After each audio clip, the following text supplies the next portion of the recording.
La voici. Je m'en moque. C'est ridicule.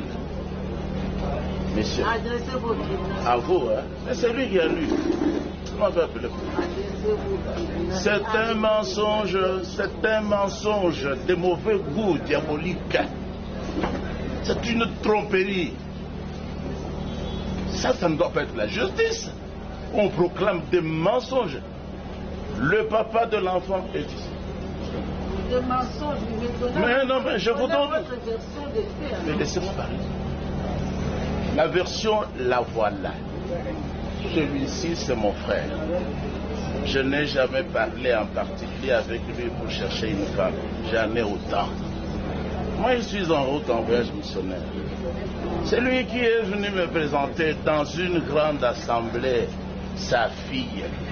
Le 30 décembre 23, sa fille que je n'ai jamais vue, que je n'ai jamais connue. C'est la proclamation des résultats présidentiels. Là, nous sommes maintenant, nous avons dépassé Guinzaouez et nous sommes à Boma. C'est à partir de cette date que j'ai vu la fille. Aujourd'hui, la fille venait ici. Je ne la connais pas.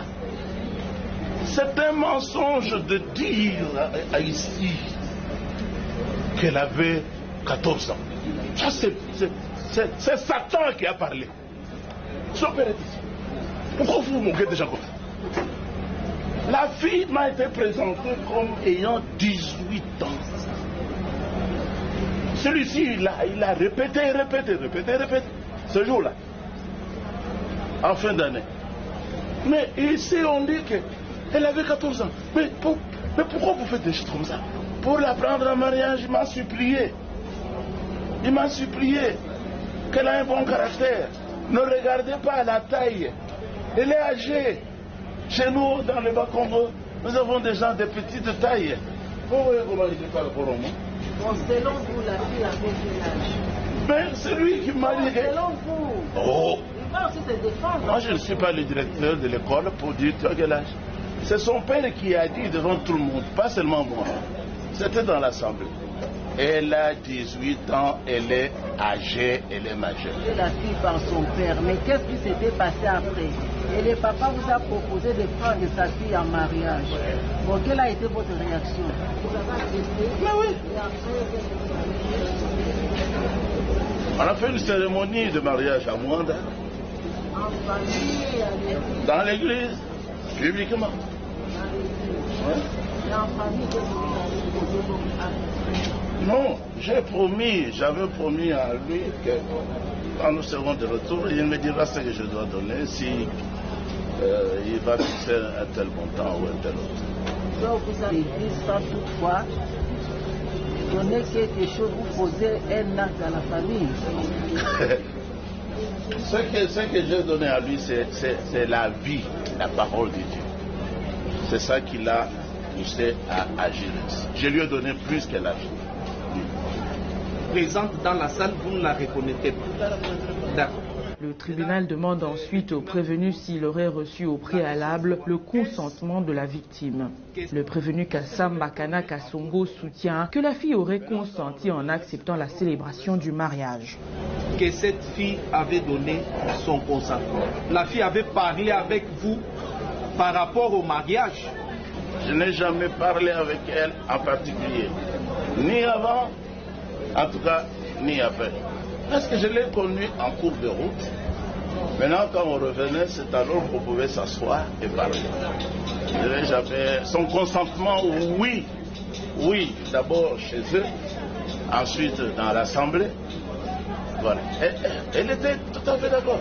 Et puis elle a dit, je crois au parquet ou quelque chose comme ça. Pourquoi vous dites rester mariage forcé? Moi-même j'ai accepté mon mari. C'est moi. Elle devait être là. Moi-même j'ai accepté mon mari. C'est une fille intelligente. Elle est majeure. Vous n'étiez pas pour ces mariages-là, mais il y a quelqu'un qui vous a supplié. C'est important. Il n'existe pas dans les mariages. Plus ça existe chez mon frère. C'est pour ça que j'ai plus de... Mais comment vous aviez accepté de prendre une personne en mariage, une personne avec laquelle vous n'avez jamais parlé, vous ne la connaissez pas, Mais parce qu'on vous a supplié par son père, vous acceptez de la prendre en mariage. Non. Quand est-ce que la dame avait connu elle? Quand? Répondez à la question. C'est la réponse. Nous sommes en train de chercher des preuves. Maintenant, l'amour était à... J'appelais petit à petit, l'amour allait naître. Il fallait que l'affection naisse. Je suis psychologue. C'est comme ça. Alors, vous précisez au tribunal que vous n'avez jamais eu en tête de vous marier chez lui, jamais. Et que c'est lui qui vous a supplié. Tout à fait vrai. Et après ces supplications, vous aviez accepté de vous marier, consenti à vous marier avec cette dernière, avec laquelle vous n'aviez jamais parlé, avec laquelle, même si elle se retrouvait dans la salle, vous ne la connaîtrez pas. Mais pourquoi? C'est ça la vérité. Pourquoi vous ne la reconnaissez pas? Parce que la rue et l'État congolais s'opposent à ce mariage-là. Mais Mariage forcé. Oui, c'est le mariage forcé. Mais le fait qu'on vous reproche, vous, c'est le fait d'avoir donné votre fille comme cadeau. Le tribunal appelle ensuite le deuxième prévenu Daniel Mambiala, père biologique de la fille, à la barre pour sa version des faits. Le prévenu soutient qu'il serait initiateur de ce mariage et ce mariage aurait été accepté par sa fille et sa famille. Il soutient en outre qu'il n'aurait pas reçu la dot de son pasteur, premier prévenu au motif qu'il serait convaincu d'offrir sa fille à son pasteur comme 12e épouse. Le tribunal appelle le troisième prévenu à la barre pour sa version des faits. Le prévenu Ngoma Zantoto Jean Claver, préposé de l'État, confirme qu'il aurait antidaté tous les actes de naissance de la fille à la demande de son père. J'étais déjà prêt à payer la dot à la place de mon pasteur. Et même maintenant, l'argent de la dot est logé quelque part.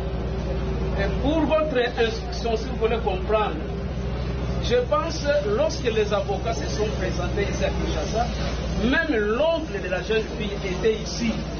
Et même ma fille Meda a été retirée de moi et il est entre les mains de la famille de sa mère. C'est pour vous dire, le mariage a été accepté et par ma famille et par la famille de cette dame. Quand est-ce que vous avez eu l'idée de donner votre fille comme cadeau à votre père spirituel? J'avais dit, même au parquet, le PV. Non, j'ai dit ceci. Moi, j'avais souhaité que l'une de mes filles puisse être l'épouse à mon pasteur. Vous confirmez avoir offert votre fille comme don à votre pasteur? S'il a parlé de don, parce qu'il n'a pas payé la dot. Parce que c'est moi-même le papa qui avait pris la responsabilité de payer la dot. Donc, il ne faut pas confondre comme quelque chose qu'on donne comme ça. Vous pouvez confirmer devant le tribunal que c'est vous qui êtes à l'initiative, au début de l'initiative du mariage, du rapprochement du mariage entre mademoiselle Meda et M. Kassamana. C'est vous qui êtes à l'initiative. C'est vous qui êtes allé voir votre fille et finalement qui êtes allé voir Kassamana. Je n'ai pas seulement vu ma fille, mais j'ai réuni toutes mes filles. Oui. Donc c'est vous qui êtes à l'initiative de ces mariages. Oui. Entre n'importe quel de vos filles et M. Kassamana. Mais, oui, parce que la fille avait accepté. Mais si la fille avait refusé, d'ailleurs, il y avait des qui avaient refusé. Lorsque vous avez relaté les faits ici devant lui, vous avez dit que c'était au courant du mois de janvier de cette année qu'un certain pasteur Jean Konde est venu vous voir pour vous demander des services, notamment établir pour le compte de son cousin 4 attestations de naissance et une attestation de composition familiale. Des attestations de composition familiale. Et vous l'avez fait. Oui. La pièce que nous avons donnée là-bas. Vous pouvez reconnaître, il s'agit, reconnaissez d'abord, tenez. Vous confirmez devant le tribunal que le document qui est ici est antidaté. Oui. Donc ne représente pas la date à laquelle elle est censée. J'avais recopié la date qui se trouvait dans son dossier, lui. Donc alors, les 4 attestations ont été antidatées. Oui. Au fait, sur demande des pasteurs, les 6 là. Les 6 des compositions familiales. Et antidaté de 2022, alors qu'elle est établie en janvier 2024. Parce que ça devrait partir ensemble avec son dossier, d'après lui, qui veut remplacer son cousin qui part. Et Jean Conde vous a dit que c'est son cousin qui part, Mabiala qui lui a demandé. Qui part pour une promotion, lui le remplace. Mais maintenant, vous, en tant qu'officier de l'état civil, êtes-vous habilité à antidater un document sur demande des partis ou vraiment devant le tribunal? Dans ma tête, je n'ai jamais eu en fait cette réalité. Je ne connais même pas parce que en fait je n'avais aucune intention soit frauduleuse. Moi je visais seulement mon administrateur qui va trouver un emploi. C'est-à-dire pour moi, je croyais faire, lui rendre un service. Vous comprenez? Il est enseignant de l'école primaire, dans une école privée, qui va trouver de l'emploi. Merci. Plus rien ne restera pour l'audience.